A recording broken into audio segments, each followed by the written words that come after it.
दुर्गा सप्तशती 13वां अध्याय। राजा सूरत और वैश्य को देवी का वरदान। तो इससे पहले कि हम आगे बढ़ें, आपका स्वागत करते हैं अपने इस YouTube चैनल ज्ञान गंगा में। और अगर आपने हमारा चैनल अभी तक सब्सक्राइब नहीं किया है तो सब्सक्राइब जरूर कर लें। तो चलिए आगे बढ़ते हैं अपने पाठ की ओर। महर्षि मेधा ने कहा, हे राजन, इस प्रकार देवी के उत्तम महात्म्य का वर्णन मैंने तुमको सुनाया। जगत को धारण करने वाली इस देवी का ऐसा ही प्रभाव है। वही देवी ज्ञान के देने वाली है और भगवान विष्णु की इस माया के प्रभाव से तुम और यह वैश्य तथा अनेक विवेकी जन मोहित होते हैं और भविष्य में मोहित होंगे।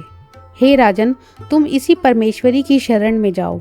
यही भगवती आराधना करने पर मनुष्य को भोग, स्वर्ग तथा मोक्ष प्रदान करती है। मार्कंडेय जी ने कहा, महर्षि मेधा की यह बात सुनकर राजा सूरत ने उन उग्रवत वाले ऋषि को प्रणाम किया और राज्य के छिन जाने के कारण उसके मन में अत्यंत ग्लानि हुई और वह राजा तथा वैश्य तपस्या के लिए वन को चले गए और नदी के तट पर आसन लगाकर भगवती के दर्शन के लिए तपस्या करने लगे। दोनों ने नदी के तट पर देवी की मूर्ति बनाई और पुष्प, धूप, गंध, दीप तथा हवन द्वारा उसका पूजन करने लगे। पहले उन्होंने आहार को कम कर दिया, फिर बिल्कुल निराहार रहकर भगवती में मन लगाकर एकाग्रता पूर्वक उसकी आराधना करने लगे। वह दोनों अपने शरीर के रक्त से देवी को बलि देते हुए 3 वर्ष तक लगातार भगवती की आराधना करते रहे। 3 वर्ष के पश्चात जगत का पालन करने वाली चंडिका ने उनको प्रत्यक्ष दर्शन देकर कहा, देवी बोली, हे राजन तथा तुम अपने कुल को प्रसन्न करने वाले वैश्य, तुम जिस वर की इच्छा रखते हो वह मुझसे मांगो।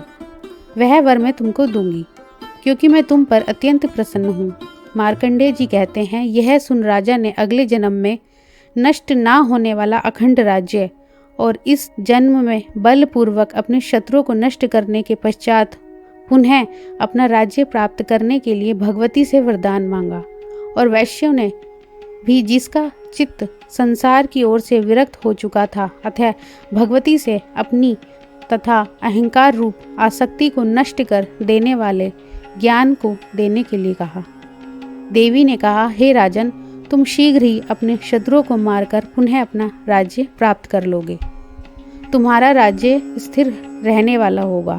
फिर मृत्यु के पश्चात आप सूर्यदेव के अंश में जन्म लेकर सावर्णिक मनु के नाम से इस पृथ्वी पर ख्याति को प्राप्त होंगे। हे वैश्य, कुल में श्रेष्ठ, आपने जो मुझसे मांगा है वह वर मैं आपको देती हूँ। आपको मोक्ष के देने वाले ज्ञान की प्राप्ति होगी। मार्कंडेय जी कहते हैं, इस प्रकार उन दोनों को मनोवांछित फल प्रदान कर तथा उनसे अपनी स्तुति सुनकर भगवती अंतर्धान हो गई। और इस प्रकार क्षत्रियों में श्रेष्ठ वह राजा सूरत भगवान सूर्यदेव से जन्म लेकर इस पृथ्वी पर सावर्णिक मनु के नाम से विख्यात होंगे। इति दुर्गा सप्तशती 13वां अध्याय। धन्यवाद दोस्तों।